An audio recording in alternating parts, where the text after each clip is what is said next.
Assalamu alaikum warahmatullah.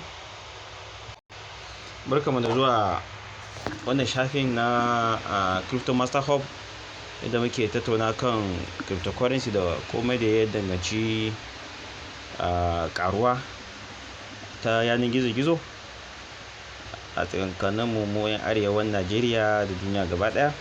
So a yau za mu yi magana akan yadda ake amfani da CDC, ma'ana yadda ake withdrawing kuɗi daga CDC bayan kayi loading nata kamar da muka yi discussing. So za ka withdrawing yanzu dai a nan dai na siya XRP ne. Daga dashboard naka ga balance naka nan kana gani, daga kan dashboard naka za ka gan balance naka shi nan 121.85 USD. to yanzu zan yi withdrawing. So a yadda yake dai gashi nan yanzu za ka yi withdrawing daga nan dai ba wani abu mai wahala bane. Za ka je exchange naka ko Binance ko ma ina ne za ka je ka tura kuɗin yaje, za ka je ka ɗauko wallet address naka. Idan XRP ne yana ɗauke da abubuwa guda biyu da aka kwasa, da memo ɗin kenan ko da kuma wallet address. Kada a manta, in dai baka sa memo ba ko matsala. To yanzu dai za ka yi clicking transfer, gashi nan transfer.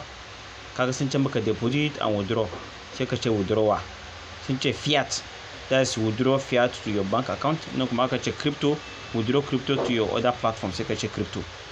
Daga nan kaga gashi na baka options kala-kala, amma za ka ce external wallet ga tana ƙasa, ita ce na ƙarshe. In ka click external wallet, already ni na riga na yi saving din duka wallet ina a cikin nan CDC, don za ka yi saving. Idan baka yi saving ba, a nan sama right hand side naka akwai inda aka yi clicking plus, gashi ta hannun dama can sama ƙarshe a sama ga ta nan plus. In kai clicking nata kaga sai ya ce ka sa wallet address. In kai clicking wallet address sai ya bude maka inda za ka sa wallet address naka. Kaga sai ya ce kowane address za ka sa. Kaga ni XRP nake son withdrawing, already na riga na sa address din XRP dina. To haka za ka yi adin da address in baka yi adin ba. So already na yi adin nawa, kaga gashi nan zan nemi kawai na XRP ne ga tana ƙasa, sai in clicking nata XRP ya kawo ni nan wurin da zan yi adin. To kaga dai ya samu 00, bai samu kuma sai ka clicking wurin 00 nan, kaga sai ya so komai da za ka sa amount. A ƙasa an sa maximum, za ka yi tapping amount kuma za ka yi tapping maximum, saboda ka san ita tana sama tana ƙasa. So idan ya ƙaru a lokacin, kaga clicking maximum zai baka maximum abin da ka samu.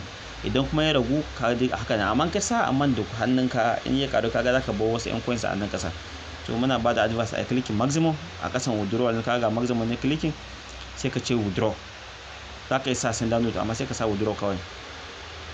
Kana sa withdraw ka sai ka verifying abin da za ka send out 109 XRP, sai ka ce confirm. Za su caji XRP guda ɗaya, sai ka yi sa password naka ko fingerprint. Kaga your XRP withdrawal request has been submitted. Kaga shikenan. Yanzu within 1 minute, less than a minute, za ka gan kuɗin za ta soka. Ka sai daga receiving request din, so za su yi processing nata yanzu nan within short period.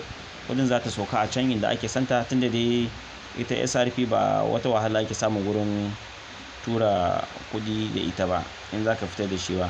Maddan tuntun idan ka doka coin da su ba su da wahalar tafiya. So dala kamar da muka saba dai, idan kai sabon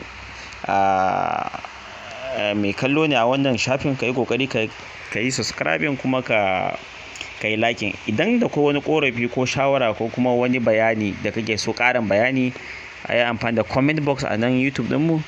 Amma ana so mu ɗora wata bidiyo ne, da Allah ya kokari mana magana ta wannan sashen comment. Lallai za mu yi magana kan kowane matsala da ake shafe da shi. Ma shawara ce za mu ɗauka, kuma idan wata bidiyo ake so mu ɗora za mu ɗora, Allah yadda.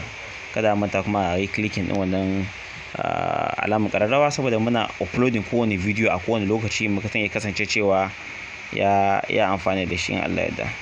Mun gode sosai, sai mun sake haɗuwa.